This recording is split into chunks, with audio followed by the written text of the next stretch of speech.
Hey, I've got a riddle for you. What's blue and gray and red all over? Episode 12, Dinner for Wolf, where we're handling The Batman, the latest creation of DC's cinematic universe, not actually attached to the cinematic universe at all. This is directed by Matt Reeves, and he also wrote this piece as well. So I'll be your host, The Redler, and I'm joined by. Bruce Wade. And Dick Grayson. So this is a movie that everyone was excited for. It came out this year, so it's like one of the most recent movies we've ever done. Like, it could have been literally, we saw it in the theaters and we're bringing it to you. This and Mortal Kombat are the two most closest to release. I don't know what kind of licensings they've had, but HBO got this almost immediately after it was released, like almost a month later, I think. And Matt Reeves, as director, he's done a couple of things. Not too bad. He did War of the Planet of the Apes. I don't know if anybody has seen those. Gray, I think you were a fan of the Planet of the Apes movies, like Yeah, so I never saw the full remake with Mark Wahlberg. That was unrelated to the other two, but those two like prequel ones that had Andy Serkis in doing the mocap for the teaser, I think it was. It was for the ape. Yeah. Those are pretty good, and Matt Reeves did both of those. The only other thing I know that Matt Reeves did off the top of my head is I think his debut directorial was Cloverfield. Yeah, the one that gave everybody motion sickness. Yep. That's a movie. Cloverfield's fun. Yeah, Cloverfield's fun. So he's like a new director, but his stuff hasn't been bad.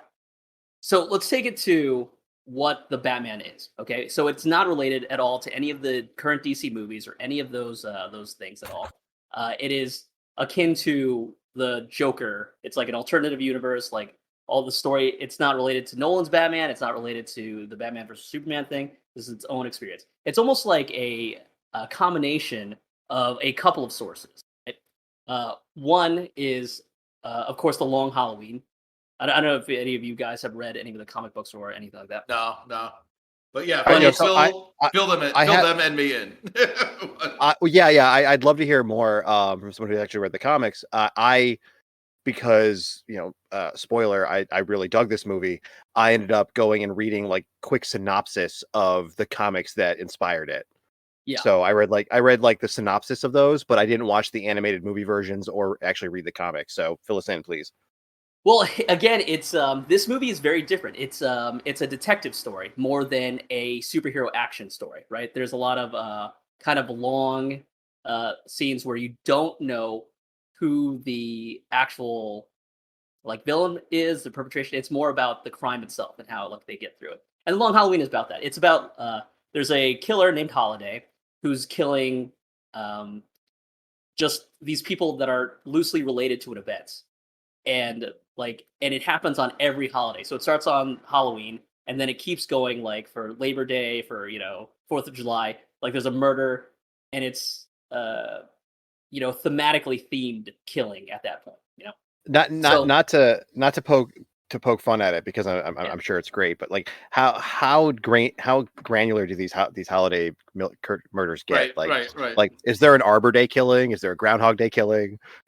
I don't remember if there was an Arbor Day one, but there was definitely a Christmas one and a Thanksgiving one where it was like there was like a turkey like type murder that happened. There's actually what about whatever Feast of the Epiphany on whatever that is, 6 days later. We don't do. Yeah. I'm a lapsed Catholic. I don't actually know these things. But...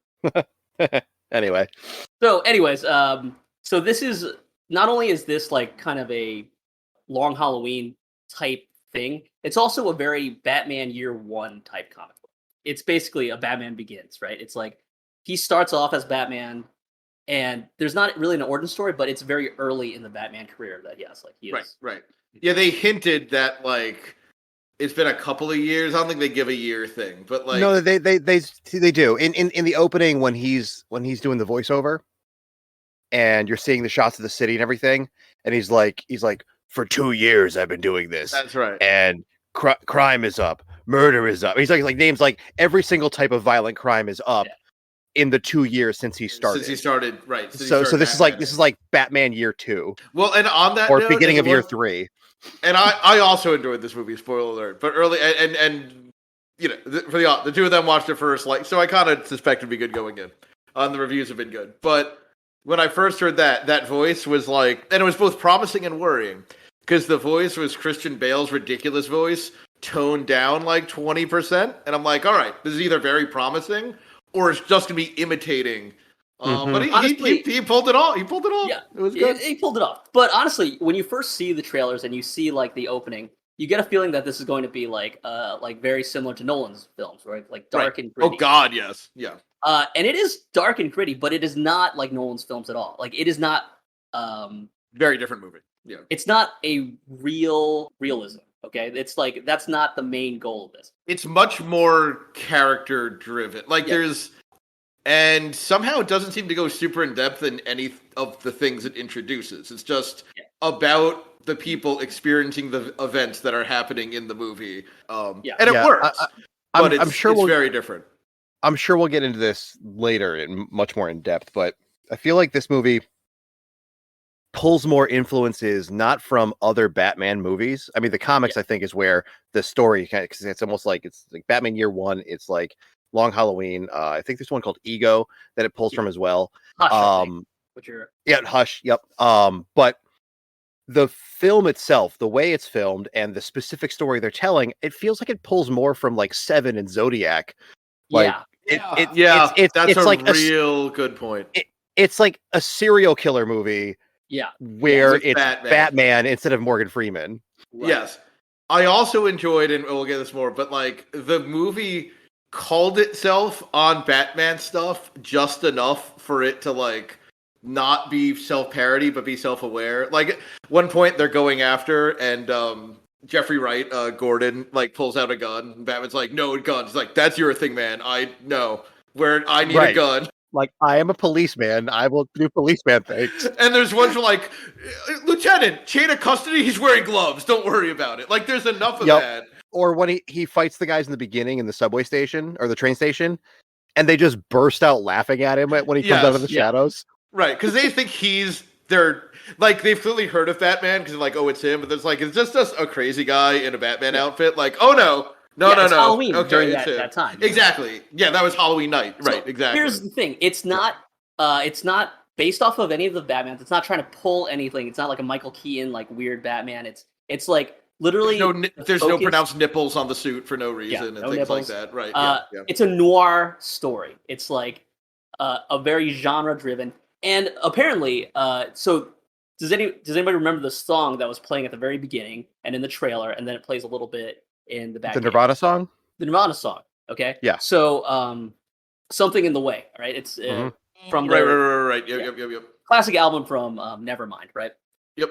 Apparently, that is one of the driving forces for this movie. So Matt Reeves, while he was writing this movie, he heard the song and he wanted to do something very thematic to that song. So like while he's writing, he's listening to the music.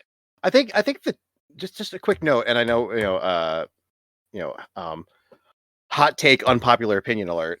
I think the tone and the music to Something in the Way is pretty awesome.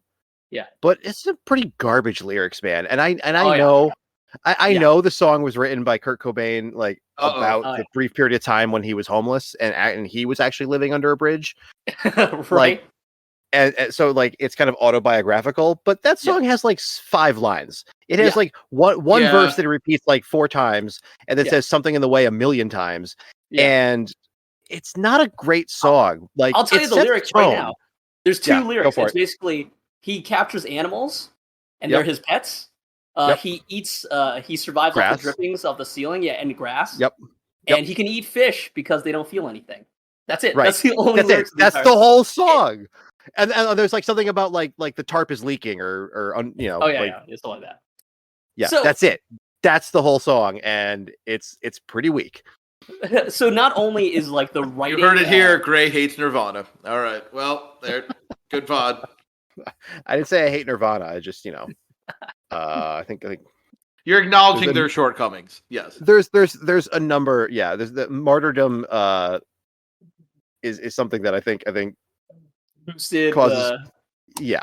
Anyway, moving on. Okay. Anyways, moving on. We'll get into our music podcast a little later. But not only did Reeves do a lot of like the writing based off of that song, right?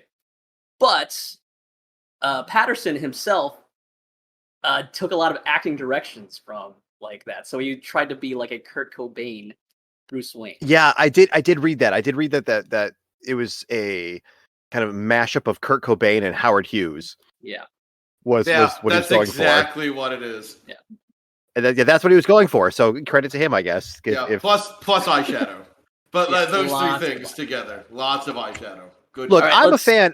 I'm a fan of them actually showing him in eye black. Yeah. Like when he's recently taken the thing off. Like I don't like when the other Batman movies pretend like he's not wearing eye black and he rips the thing off and like his eyes are perfect. You're like, you didn't have black eyelids 2 seconds ago. Yeah. Right. So let's get into the plot because we could just be talking about just in general the themes and how this was made. But let's actually go into the meat of the actual movie. Okay. So it starts off and he does his crazy noir detective dialogue where there's no narrator. It's just him.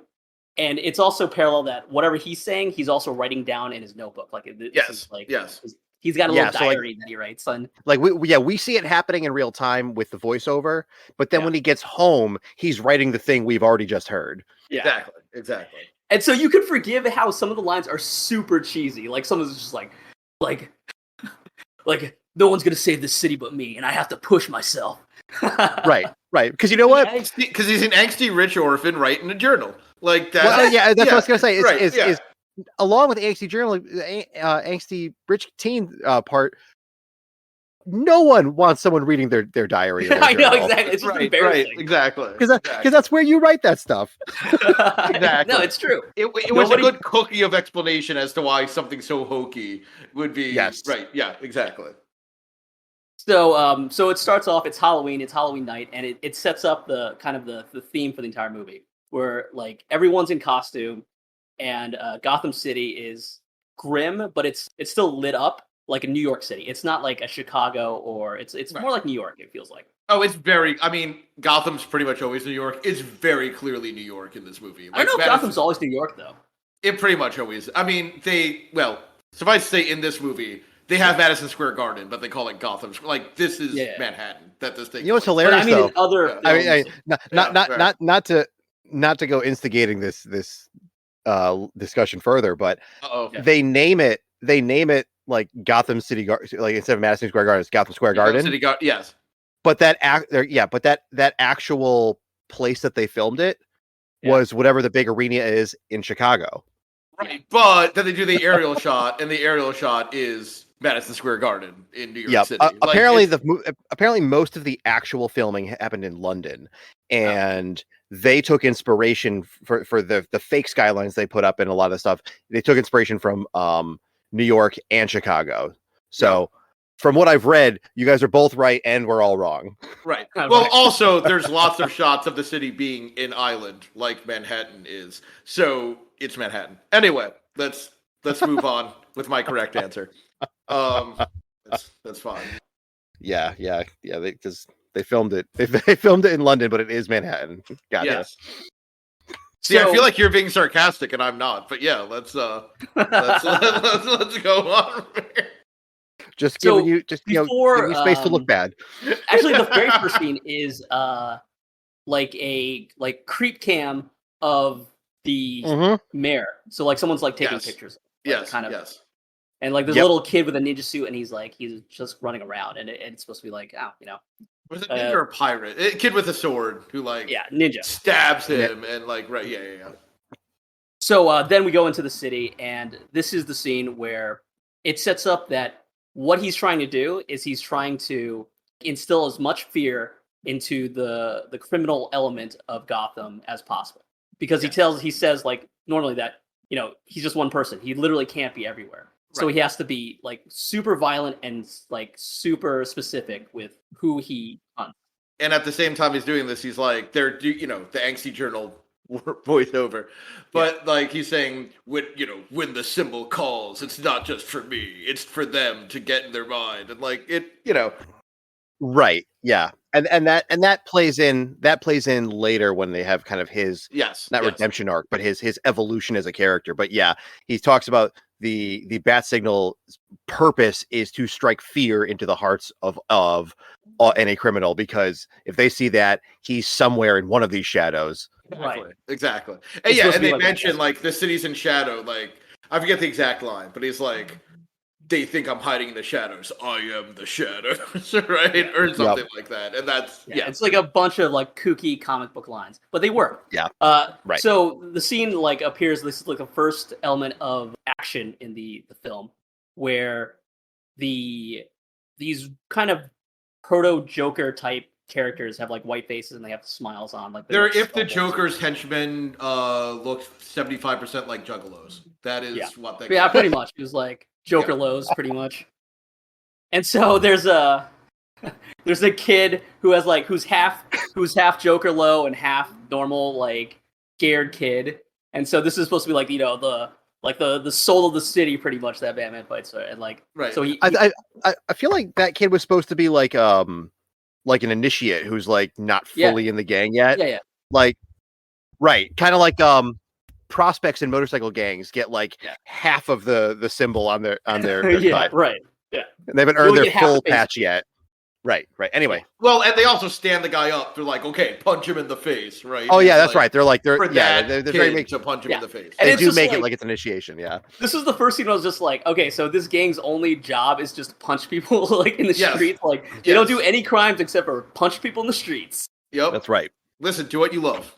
Exactly. Every day in your life. Like we have normal jobs, just like during our after school though, we gotta that's our desire. We want to punch people in the face. I want to know how Batman like chooses like where he's going to hang out each night. Like, does he have like a map? Does he rotate? Like, is it random? Like there's got 2 crimes. I want to know what his pattern is. I'm so interested in the logistics of Batman right now. I'm sure he has like an Excel sheet, but I think it's meticulous. He has like a journal. He has like he marks down things. So like he's just like, I've been in this rotation. Like I gotta be in the subway a little bit. I heard a little bit about the subway. Gotta. Yep. So he appears out of the shadow. We talked about it before. Like they just start laughing at him because it's Halloween and they don't know what's happening. Yeah. 10, 12 second like thump like footstep thing, and then he comes out and like it's supposed to be imposing. It was like he's bad. Speaking of which, because they wanted some of this to feel like noir, but also have like Western elements. So that slow, deliberate walk, when they did the sound effects after the fact, they added like a metallic sound to it that's supposed to like trick your lizard brain into thinking about spurs. Yeah. Okay. I can hear it now. It was like it was in some interview with Matt Reeves where he was like talking about all the influences, and he was like, "Yeah, we like somebody said, what if it's Spurs?" And they're like, "Well, it can't be Spurs because that's ridiculous. But what if we just add like a metallic sound that was reminiscent of Spurs?" Yeah. Right. Like we could just guess that he has like steel tipped boots or whatever. Also, now I kind of want a spur cut where just Batman is wearing spurs the entire time. They just replace the music with Western. Oh God! Someone make that, please. A little sombrero, like edit into it. And so this is the actual first scene where you get to see the differences between this Batman and the most recent Batman. All right, so he starts fighting the crew of the Jokerlos or whatever. Yeah, the Jokerlos. And not only is he like he's pretty brutal with them. Like he's punching them on the ground. He's like breaking them up and stuff like that. Like you don't hear crunches and you don't hear like fist on head, pretty much. Like nothing that would indicate fatal trauma.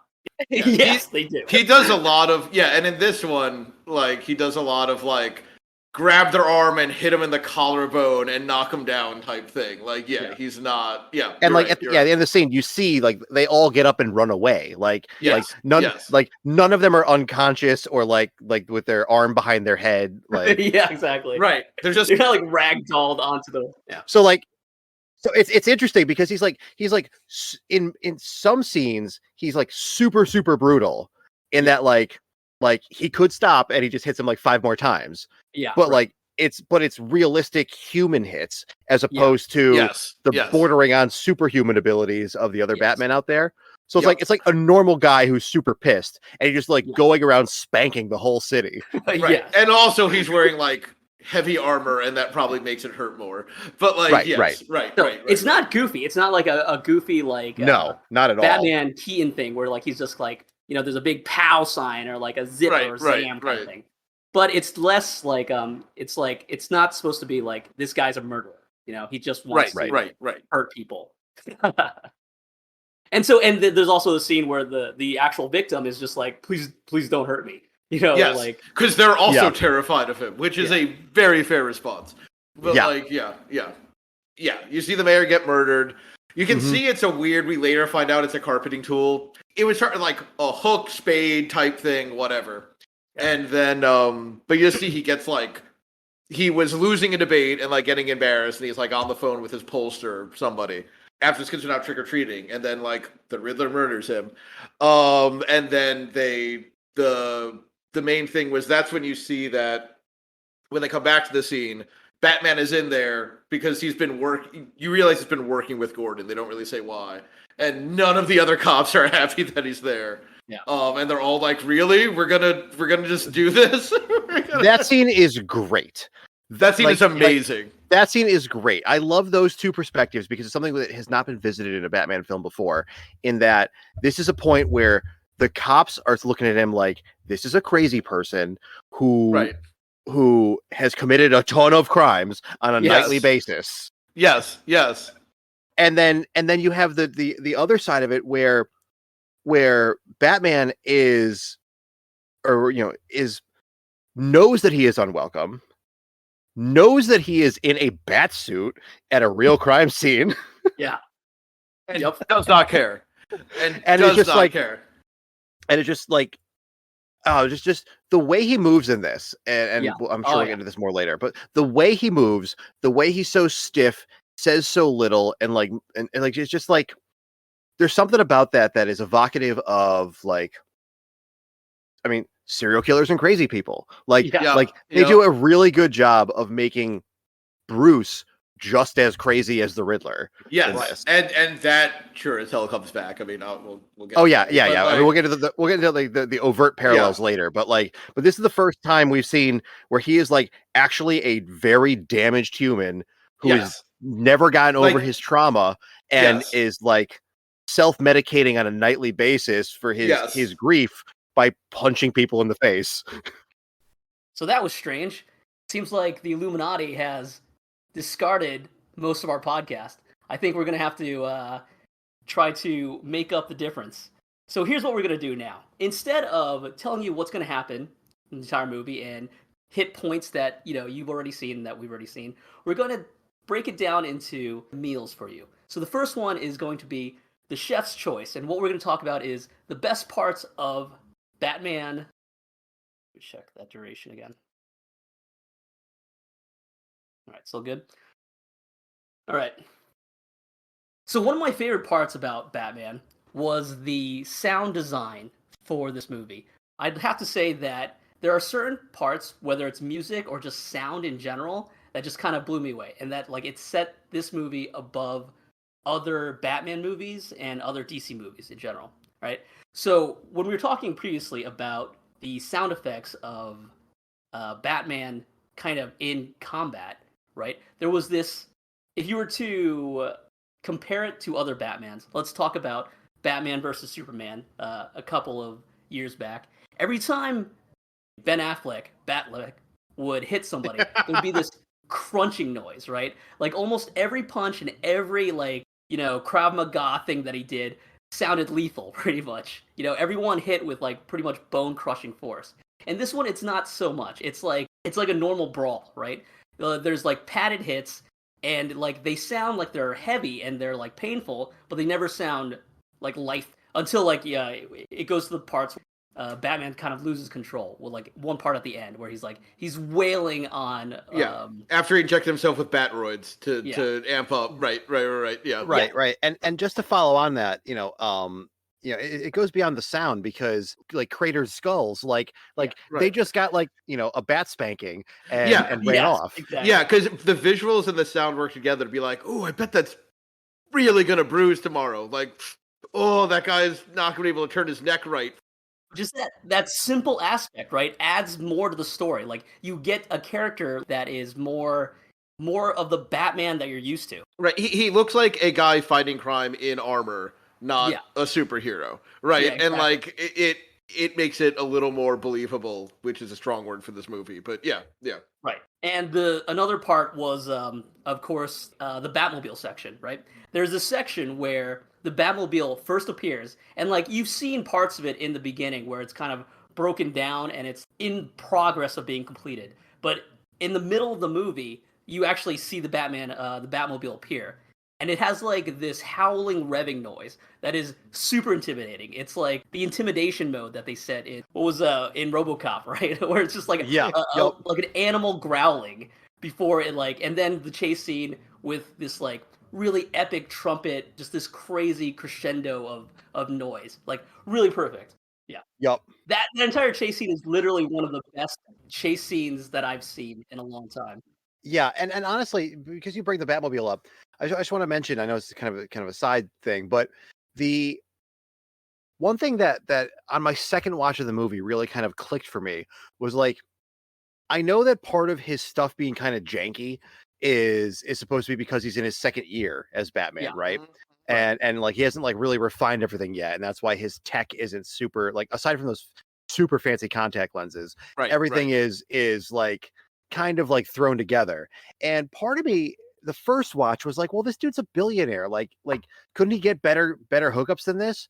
But on the second watch, I noticed the details of the car with the engine all taken apart. And like the thing is, yes, he's a billionaire and he has infinite resources, but it's not like the Christopher Nolan or yeah, the Nolan movies in which like he has this shell company that's building the stuff in China for him. Like, yeah, he's a billionaire, but he's doing it all himself. And Right. like Right. you can't be an expert armor builder, mechanic, grappling gun maker. Like yeah, like this dude is like on YouTube all night. Right. Exactly. exactly. Like this man is And looking up how to change his oil in that thing, let alone how to like, like. Right. yeah. Yeah. So Yeah. like it being janky makes sense because he's doing it all solo. Like he's not having some Right. Chinese shell company send Right. him new armor Yeah. through Lucius Fox. And like it took a second watch for me to figure that out and for that to click.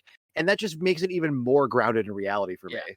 Yep. Like the Yep. gauntlets and like all of his gear, it looks like he made it. It wasn't just like Right. fabricated. It's not like a crazy like in the original Batman movies where everything is showed like so sterling and so like it looks like he Right. sewed together his suit with like body armor and Right. Kevlar, you know. Right.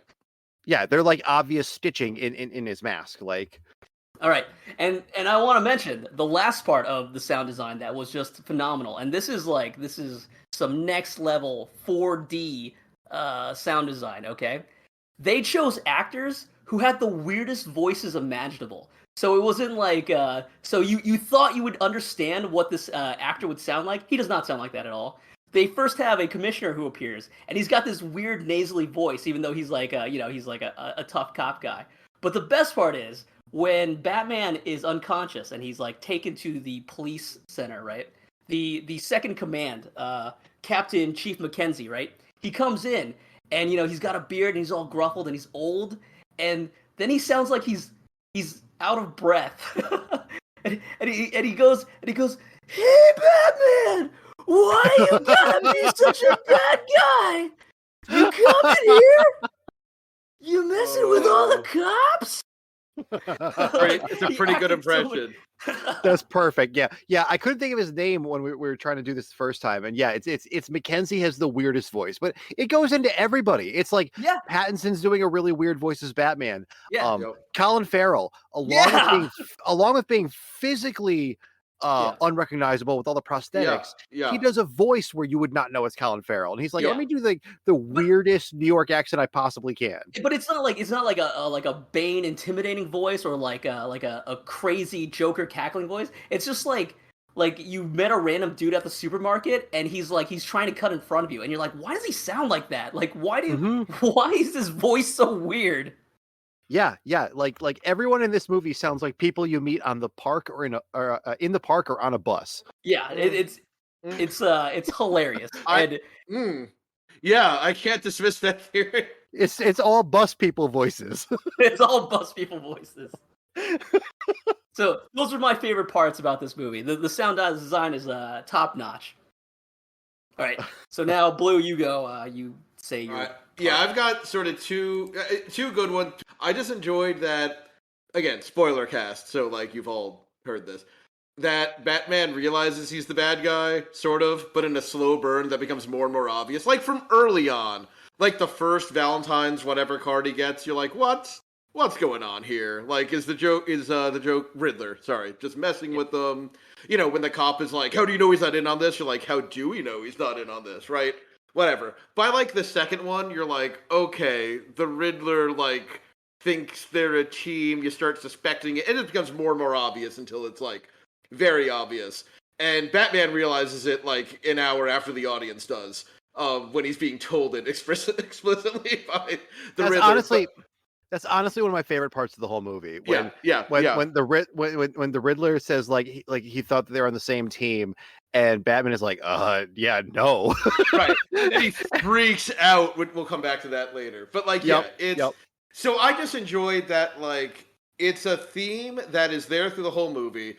I wouldn't even go as far as say it's subtle because it's not, but it just becomes more and more obvious and repeats itself and built on itself without being like hacky about it. I just thought it was well done. And like Brickardine says, like my strengths are up in my head. I couldn't have dragged him out, and like you kind of realizes it along with the movie.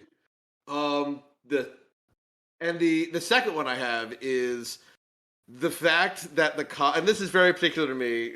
Red and Gray both know that I like me some procedure, and that I want to make like a TV show that is the internal affairs department of cops, just going after all the real maverick cops and being like, that's a violation of somebody's civil rights. We have so much paperwork now. I just enjoyed that in like multiple scenes that the cops are like, can he be here? Can he touch that? Are you sure about this? Like, is no one else curious about this? And like that happens like 4 or 5 times in the movie, Yeah, and I even though it's enjoyed it. like they're leaning into the procedural drama of Right, like it's like CSI Batman pretty much, right? But there's still that moment, just like why is Batman just like right, walking around? Like who allows this? And it's like right. I guess Jim Just that, Gordon is like yeah, just that people have a problem with it. And he's like, he's yeah wearing gloves. Don't worry about it. Like, okay, Lieutenant, or Like whatever his honestly rank though, is in the movie. honestly, I like the other half of that too.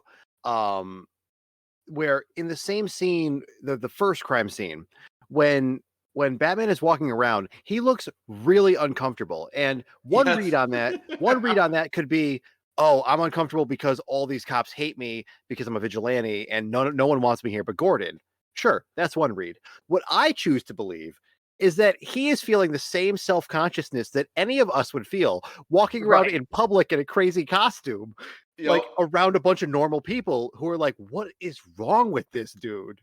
Like he's not comfortable in that costume yet, is the Yeah, way I read it. yeah, yeah. Batman got some social anxiety. Like that's okay. I can You know what relate. I heard about this movie? But it was supposed to be like inferred that the Batman, because he never calls himself the Batman, right? Hmm. Nobody of Calls himself any of the Vengeance a lot, but yeah, I don't think he calls yeah, himself but the Batman. that's what he wanted to be called. I think like Vengeance. I think that was like the term that he was going by, and that's why like a Catwoman calls him Vengeance, and Really? Okay. the Penguin calls him Vengeance. Because like his opening line whenever he like appears, he says he's his vengeance, right? And that's like the crescendo of the end too, where like the guy says he's vengeance as well. So that was Hmm. supposed to be his thing that like other people decided what he was going to be, what his name was, like the Batman, you know? Right, right. Because the folder when he first opens it up at the beginning, it says the Gotham Project, it doesn't say like the Batman Project or anything Right, like right, that. right, right, right. Yeah. Yep. Exactly. That's true. That's true. Yeah, Yep. Gray. All right. So all right. 2 points that I really took away from this movie that we haven't already discussed. Firstly, Bruce Wayne in this movie, this version of Bruce Wayne is completely and utterly disinterested in being Bruce Wayne. Like Yes. like Yes. like every other movie, he has this other persona where he's like gregarious and going out in the town and like buying the restaurant so the girls can sit in the fountain and not get yelled at. Like, and just, every other version, the Bruce Wayne is a big character. In this one, there are mere minutes of Bruce Wayne because he doesn't want to deal with it. And like Bruce Wayne is like something he has to tolerate during the day when there's a meeting. and like I think that's a really cool take on the character that we've never seen in film before, at least. Yeah. That's a real good point. It's the buildup of that, like what you said before, right? Where like you go to the cave and he's pretty much doing everything himself, right? He's building all of the equipment. And so like he has to spend so much time like on YouTube, like looking for how to make the perfect battering. So when his butler comes down, is like, Master Wayne, you've got to eat dinner. He's like, get out of here, Alfred.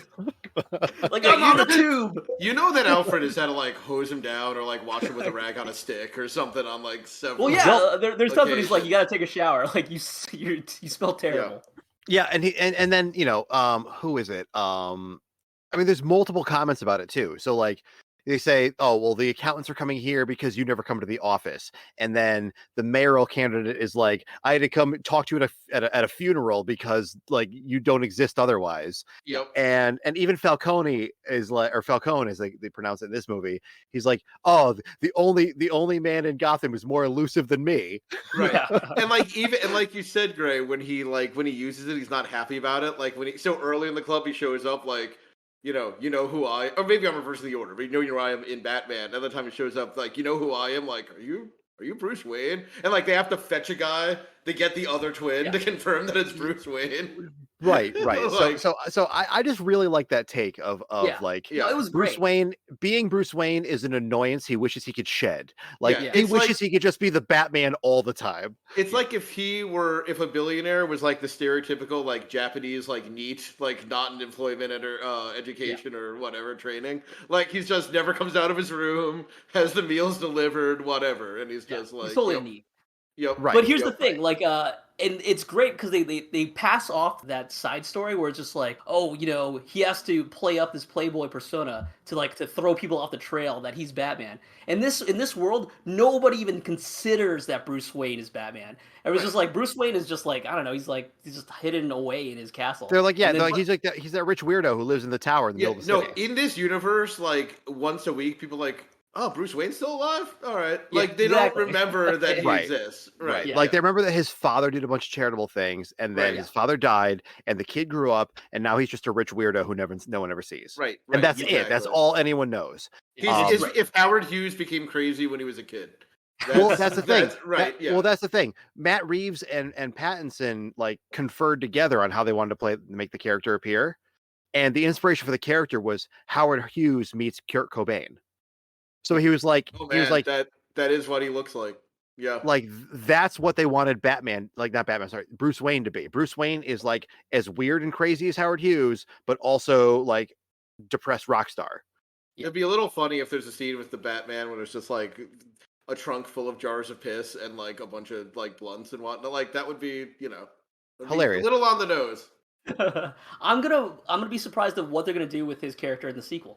Like, how are they going to use Batman? Which did just get announced, right? Formally, I think like last week or something. Yeah. Yeah, and 2 HBO shows that are supposed to be tie-in. So it's supposed to be a new connected DC universe of the new Batman movies and the connected shows. Right. And again, because I forget where he got cut off before, but he's good in this. Like, this is not a complaint. Like, he acts well. This is a good character design. Like, this works. Like, it's just I just love this new take on Bruce Wayne in the early years. Anyway, my other like, so we can keep moving here, is it's funny to me that this is like if you had two distinct groups of people, if you had people who love superhero movies, and you had people who love serial killer movies like Seven and Zodiac, and stuff like that. The people who love serial killer movies would be the bigger fans of this movie. Yeah. Like this is a David Fincher-esque noir, like super noir detective movie where the detective happens to wear a costume. Exactly. Yes. Yeah. Much more than it's in the same world as the Schumacher the Tim Burton or the Nolan films. Like it's more of a Fincher movie than any of those. Yeah, the crime itself takes precedence. Like a lot of times it's Right. like character driven or bad guy driven. And in this it's like what is going on? Like why are these happening? What is this guy doing? How do I figure this out? It's a detective story. Yeah. And the killer is like a real serial killer we would see in the real world here, or even in in that fictionalized noir world of like a Fincher movie, as opposed to a like cartoonish whatever that we see in every other iteration of Batman. It's not played by Jim Carrey in the 1990s. No, exactly. no, like that. Yeah, as opposed to like a super genius, brilliant weirdo with a sense of humor who wants to torment Batman. We have like an actual psychopath with an agenda. Right. So I think that again, that just my two biggest takeaways from this were these new stances on the characters and these new stances on the way things play out. Also, just one part like that was awesome when I rewatched it. You remember when they captured the penguin, right? And they handcuff him, and then they just like leave him, and he's walking away. They handcuffed his feet as well. Yeah. Yep. So he waddles. And he's the wrong guy. It's the one time it's the one time he waddles like a penguin. Exactly. I thought it just cracked me up when I saw it the second time. I was just like, that's hilarious. So, anyways, so this was kind of the cream of the crop of this movie, what kind of drives this movie forward. But let's talk about some of the stuff that we could do without, some of the stuff that we take home in a doggy bag for a little bit later. So here's my what I could have done without in this movie. All right, so the beginning and the middle has like this really tight storyline where like the crime and the mystery is just like so driven, and it's awesome. It's got like this really high tension and like this really slick feeling to it.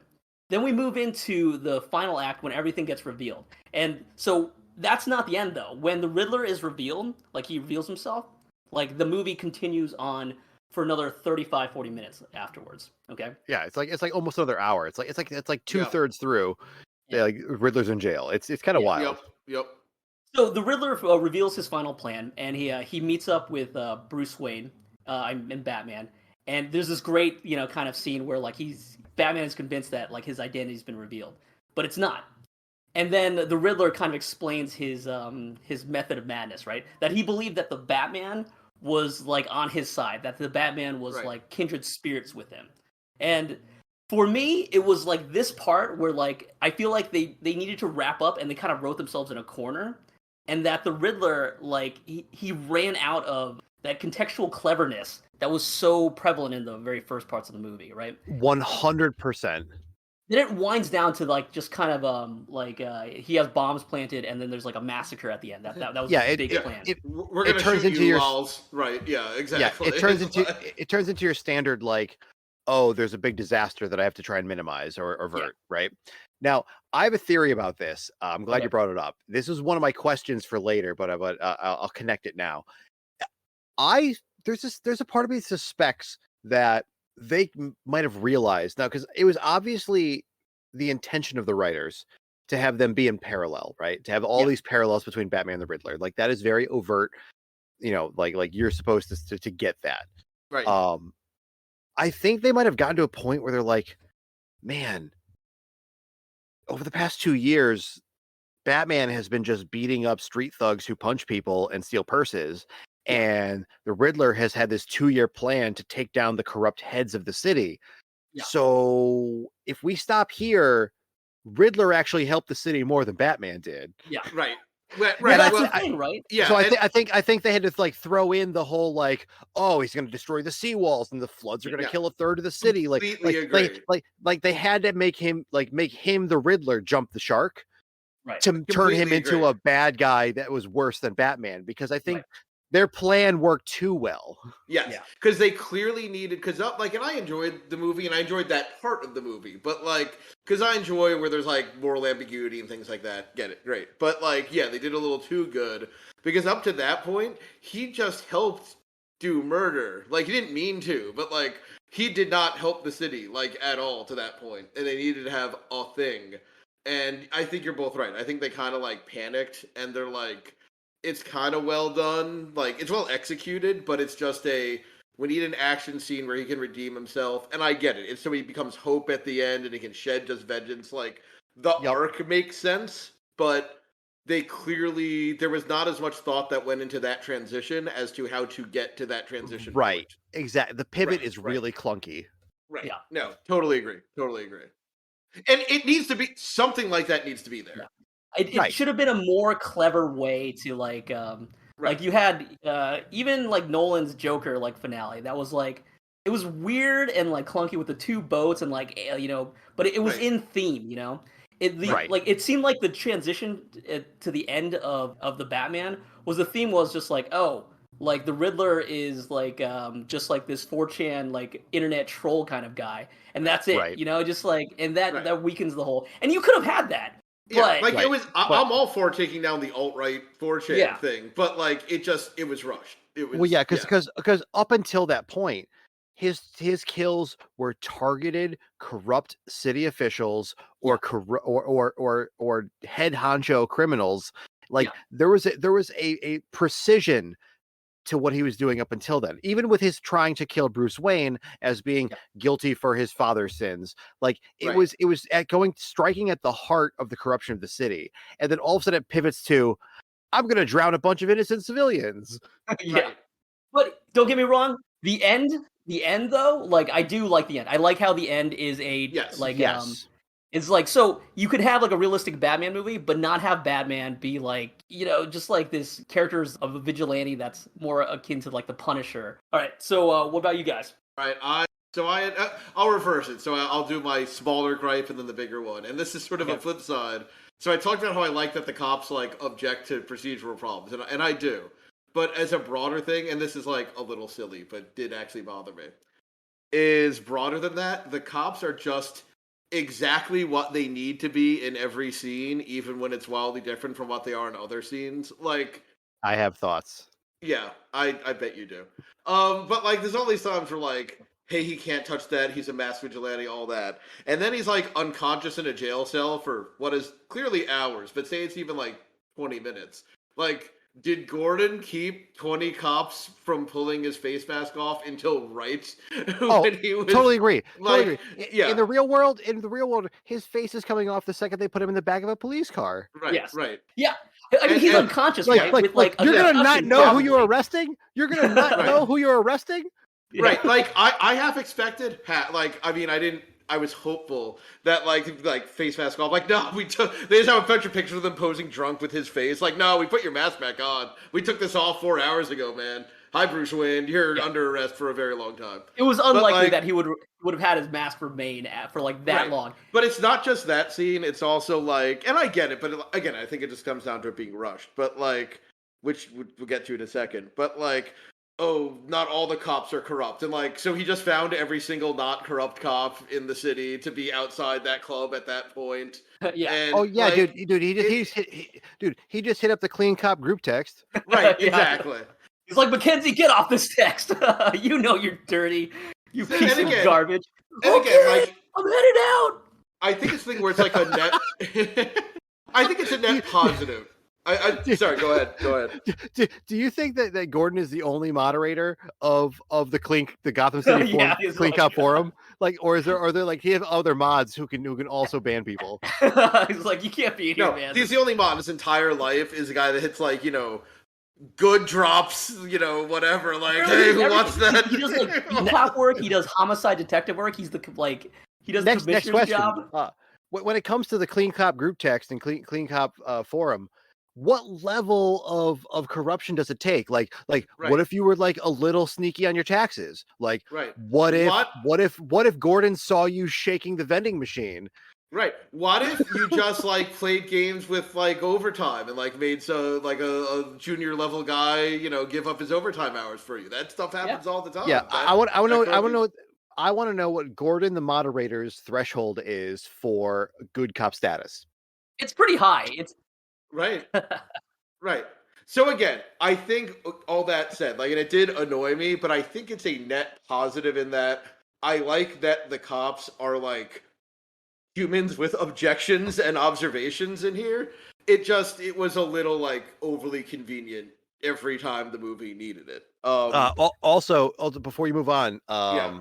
the cops are also conveniently absent when the plot demands it, because there is Yes. not one police Good call. car in that entire bananas car chase. Yeah. Yep. And not very many cops in totally not Madison Square Garden either. So yeah. No, very good point. Wow, there are 0 cop cars in that car chase. Yeah. A lot of traffic to that car chase's credit, but not a lot of cops. I loved, it was one of my likes that I didn't mention because it was just like a smaller one. I love in the car chase that there is real traffic that they get stuck in, because that has always bothers me with car chases, that they're like traffic is always magically spread out and like people aren't freaking out and like trying to pull over, be flying up at 110 miles an hour. Oh, Batman does like a 3-point turn in this. Right. Like traffic is really accurate in this movie for the car chase. Yeah. And we talked about this a lot offline. And again, this is like with the caveat that I like the movie. Like this, Justin, I have a similar, and I like this movie more than I like the original Dune. This will make more sense in a second, but I have a similar problem with that, where they're both very long movies that at the same time feel a little rushed because they introduce a lot of concepts. And like this movie is very good at world building, has some character building. You're talking about the David Lynch Dune, right? Not the Villeneuve one? Yes. Okay. The David Lynch Dune. Okay. So this movie has a lot great world building, some pretty good character building, but like it always feels like it's doing like 80% of what you want with a scene, and there's just a lot that's put into the movie. So even though it's 3, I feel like they either needed to do less or make this like a 5-hour movie and just have an intermission where they tell you to go to the bathroom. Honestly, I wish I could give the author credit, but I can't remember which review it was, because I did read a few reviews of this. And one of the reviews said the same thing, that somehow it is a long movie, but a short story. Right. And that they said that this reviewer, I wish I can give him credit, they said they would have preferred it as a 6 or 8 episode Netflix miniseries. Right. So it could have been 6 or 8 hours instead of 3. I think that would have helped the ending, like, because I feel like they ran out of time and they just needed to cram that, like, I agree. That action finale at the very end. Yeah, I feel like somewhere along the line, someone's like, "Fine, it could be 3 hours, but no more." Right. Exactly. We're at 2:57. I don't know what to tell you. Make it limit. And they had to hit that deadline, and that's why the cool Joker Riddler scene got nixed. Right. Yep. You guys both watched that, right? Yeah, I watched it. I have not actually. You just reminded me. Okay. We won't talk about it then. You've got to go back and watch it. There's a deleted scene that's like 5 minutes long, and it's a conversation between the Riddler and the Joker in like Arkham. Well, you see, there's one that stays in, but like you're saying, there's no. This is a long one. This is actually like the Joker plays like Hannibal. Yeah, it's a really good scene. Yeah. It made sense for them to cut it because it just would have injected this weird side thing that like got left hanging. Right. So it makes sense that they cut it, but it is like it'd have been nice if maybe they stuck it in as a stinger at the end, like post credit scene. Right. Yeah. Right. Well, technically they did because of like the riddle that they left at the end. Oh yeah, and that led you to the website, and the website led you to the video eventually. Right. So yeah, they did kind of leave a trail of breadcrumbs to get to that video. And the theory is that the Joker will be in the next one, but he won't be the main bad guy because there's kind of a general consensus that the Joker's been done too many times. Yeah. So in this Batman universe, the Joker does exist. He is a character. We'll get a new spin on the Joker, but he will never be the main bad guy. He's always just already in Arkham. Right. Yeah. So that they don't like retread something that's been done. He'll be like the Hannibal that they go to for the right. And that scene is pretty cool. You should check it out. Yes. Okay. So I've got 2, and we don't have to spend a ton of time on them. They're kind of more nitpicks than anything else. Firstly, and I'll say it as clearly and plainly and slowly as I can, that's not how bulletproof armor works. It is not. It is not.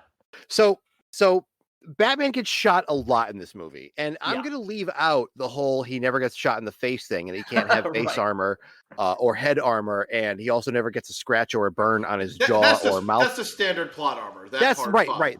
That's in every Batman movie, and I'm not going to address that any further than I already did. Right.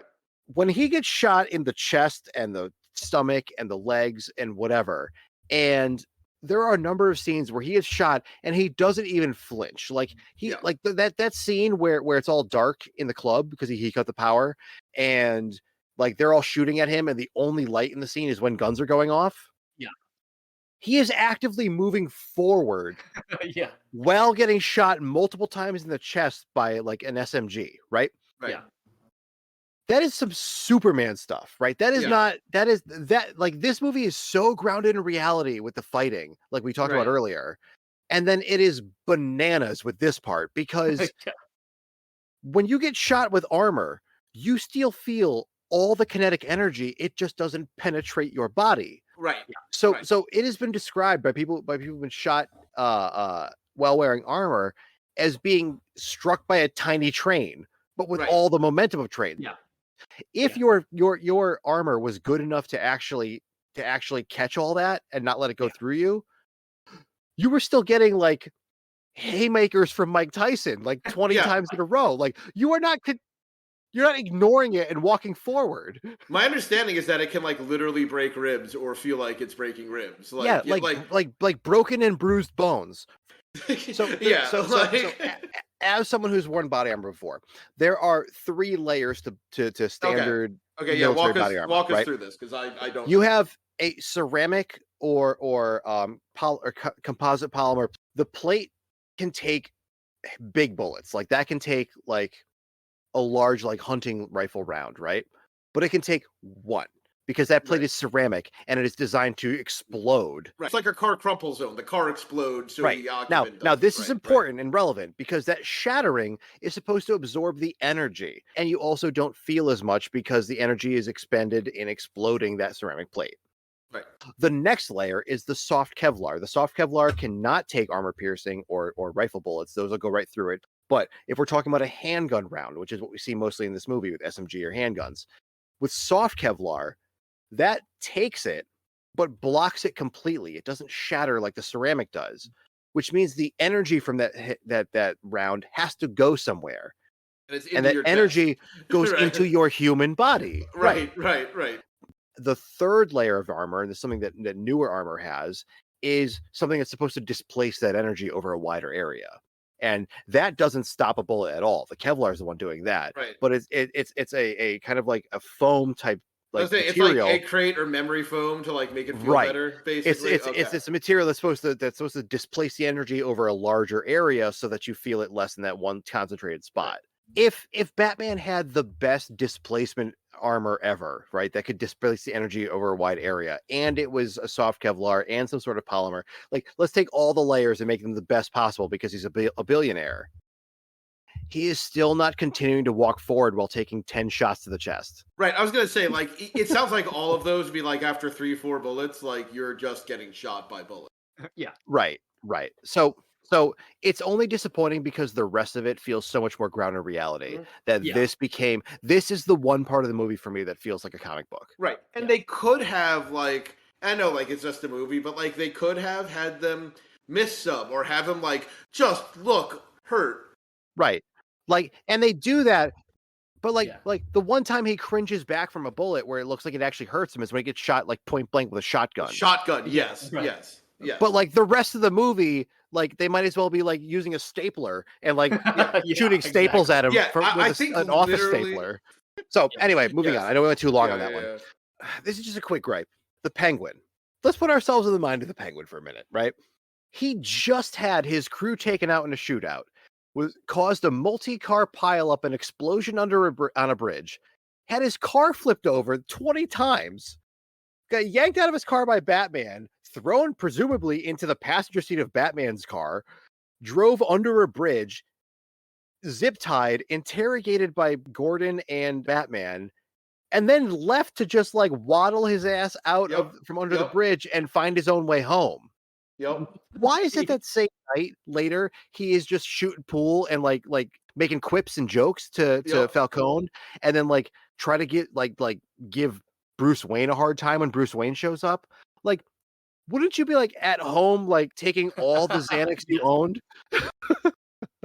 Like he didn't take a night off. It's like I feel like they filmed those scenes out of order, and Colin Farrell Yeah. didn't know any better. Like it feels so tone deaf to what we just saw Yeah. to see Penguin just hanging out like it's 5 weeks later when we know it's the same night.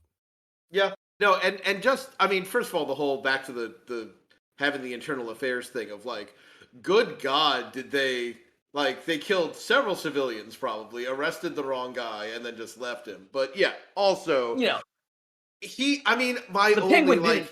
The penguin had to go shoot pool. He didn't actually file a complaint with the police department. He was like, yeah, I "All mean, right, yeah, like you let me go." headcanon, I guess he's back there and he's like, my headcanon, and I'm sure this is me giving them too much credit, is he's back there. I'm like, yeah, so then I freaking stabbed him and they let me go. Like I just went wild on them and they couldn't handle it anymore. Also, just back to the car chase for a minute. I'd love to see that conversation, like this thing the next day at Gotham City PD, right?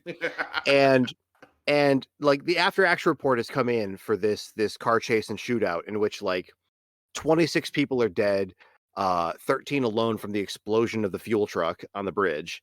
Yep. There are 116 witnesses and cell phone camera video of the Batman being involved in this car chase and ending it by kidnapping a nightclub owner. Next to an unmasked high-ranking police official. So at this point, is this where one of those cops goes to Gordon like, hey, Captain Gordon or Lieutenant Gordon, he's not allowed on crime scenes anymore, right? Right, Like, right. Can we agree that we need to put an APB out on him? Right. Now, granted, we know Gordon was part of that, and Gordon was like in the interrogation after he kidnapped the nightclub owner, aka the Penguin. But there had to be that conversation at work the next day where like there was like 15 cops that were like, okay, enough's enough, right? Like he was on the evening news. Right. Let's just assume that all cops are corrupt and Gordon is also corrupt, but he's corrupt in like, the left side of that spectrum where he's just like, yeah, you saw me like trash the highway and like interrogate a dude, right. but I saw you taking the cut not to reveal too, but we're all living in Connecticut at some point. Remember when Ganem like did all corruption for Bridgeport, but like Bridgeport got a little nicer in the meantime, and people are like, oh, it's Ganem, he's not so bad. In the Gotham universe, corruption is like the Force. There's the good side and the bad side. Yeah, you got the ups, you got the downs. So all cops are corrupt. You're either corrupt for the mob or corrupt for the Batman. Batman. Right. Exactly, pretty much. Oh god. Everyone's corrupt. Can we go to questions? Yeah. So what questions do we have for each other? So here's my question. My first question. When you're a major metropolitan area, Manhattan, or not Manhattan, Gotham in this case, and you're setting your shelter of last resort, as is clearly implied several times in the movie, that everyone will have to go there because it's the only place that won't flood. Do you not use a flood map? Because that place floods like at the exact... It just floods later. That's the exact worst place for shelter of last resort that's safe long enough for everyone to go there to get trapped. Wait, are you telling me that? Are you telling me that to avoid water, you wouldn't go to a bowl? That is what I'm saying. Yes, the Riddler cites it, knowing, oh, of course they'll have to go here, and I'm thinking like, okay, they got themselves some flood maps, and they don't. It's stadium seating. It fits more people. Also, he mentions, I'm on your side. Don't worry. He mentions the Riddler mentions that Arkham is safe. So like, presumably. Arkham is on a hill then, because Arkham is just a series of buildings. Like the Arkham itself isn't structurally designed to be safe. Arkham must be on a hill that it will not be impacted by floods. In which case, maybe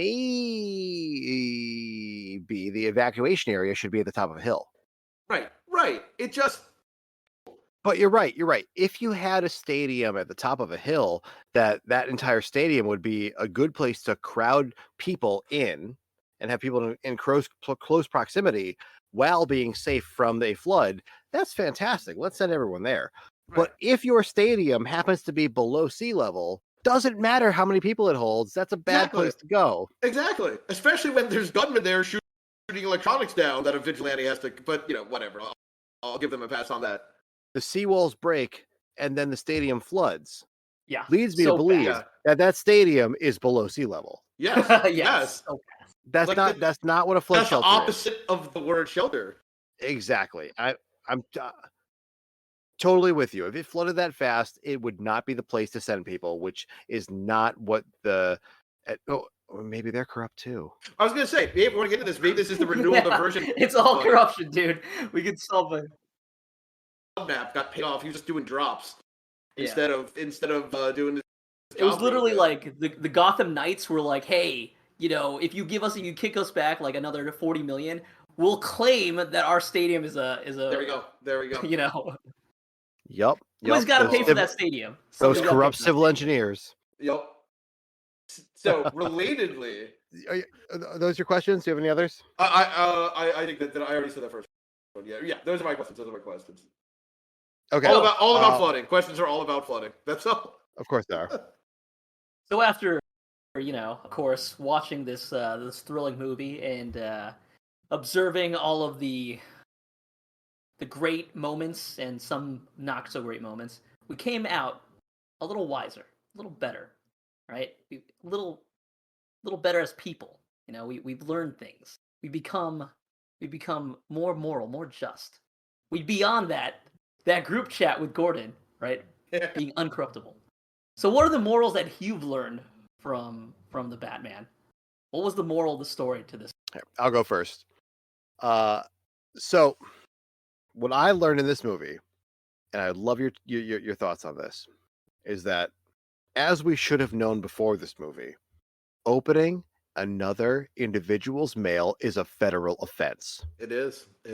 Not only is opening a mail that is not addressed to you a federal offense, but opening mail for your boss, Bruce Wayne, that is labeled for Bruce Wayne's eyes only in the same distinctive, crazy handwriting as the serial killer's clues that you've been studying and solving ciphers of and scrutinizing for days is just plain stupid. Yes. Alfred, I don't feel bad for him at all for getting blown up. I mean, at all's a bit much. But would you have fired him? Listen, pause. He's raised you. He's been the closest thing you have to a father, but he opened your mail. Do you fire him and/or report him to the postal inspector general? No. Okay. He listen. Alfred opened my mail. Right. It was also Alfred should know better. Personally, that's it. Done. One. That is a black spot on your record to the man who raised me. Yeah. Now, as I forget if this got cut off or not in the before time, but it is well done that's done like a fait accompli. You find out that already happened, and yes, it beats that whole trope of they stop him just in time, and yes. Oh no, you think they will, and no, it happened an hour ago. Right. He's in the, yep. That. No, so the scene's good, but the character is ridiculous. Yes. It is ridiculous that Alfred would open that mail. Alfred Yes. would not have opened that mail, given everything we know about that character up until that point. I agree. I'll go next. Mine is. This is joking and not. I will say it. This is about Batman and the Riddler, but it's going to apply to any relationship. Communication is very important, and you really need to put yourself out there and be vulnerable and let you know where your partner's at, whether it's intimate, work, colleague, what have you. Those expectations of this relationship were radically different. You had one sending Valentines, thinking that they're going to be together forever, hold hands in Arkham as the city floods together. And you saw what happened. Not only did it lead to lots of shooting and mayhem and all this, but there was an emotional breakdown. There was a crisis point of the Riddler just losing his mind, and that is what happens when you do not communicate. You gotta ask. Yeah. I mean, yeah, at that point, I feel like the big question, because of this huge disconnect, is between the Riddler and Batman, who catfished who? Ooh. Right. Oh, man. You just blew my mind a little bit. So, Red, take us home from that. I need a minute to recover. Here's the real moral of the story, right? All the pain and all the suffering, in Gotham, could have been prevented if only Bruce Wayne had bought Twitter. Right? Oh, this is the Galaxy Brain take on Batman. Right? Hit it. He would He would have paid that $44 billion. He would have had access to all those accounts. You know, easy, done. Right. But he didn't. Yeah. Oh, an encrypted message. Who's the real hero?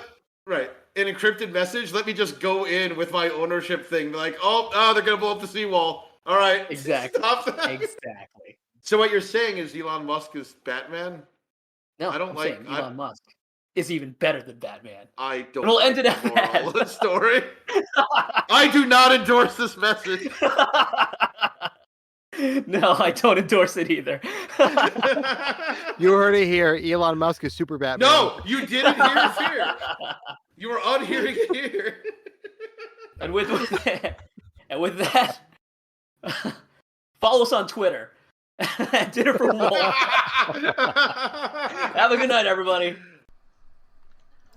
I thought I heard me old friend say, movies, Johnny, movies. Tomorrow ye will work the day, so it's time to watch some movies. Movies, Johnny, movies. Oh, movies, Johnny, movies. For the week is done and we worked too long, and it's time to watch some movies. Oh, the flick was long and the budget high. Movies, Johnny, movies. His light went green and the trailers lied, and it's time to watch these movies. Movies, Johnny, movies. Oh, movies, Johnny, movies. For the week is done and we worked too long, and it's time to watch some movies. I hate to watch me English dubs. Movies, Johnny, movies. Foreign movies only with them subs, and it's time to watch some movies. Movies, Johnny, movies. Oh, movies, Johnny, movies. For the week is done and we've worked too long, and it's time to watch some movies. They swear they planned for season 4. Movies, Johnny, movies. But no one asked for a season more, and it's time to watch some movies. Movies, Johnny, movies. Oh, movies, Johnny, movies. For the week is done and we've worked too long, and it's time to watch some movies.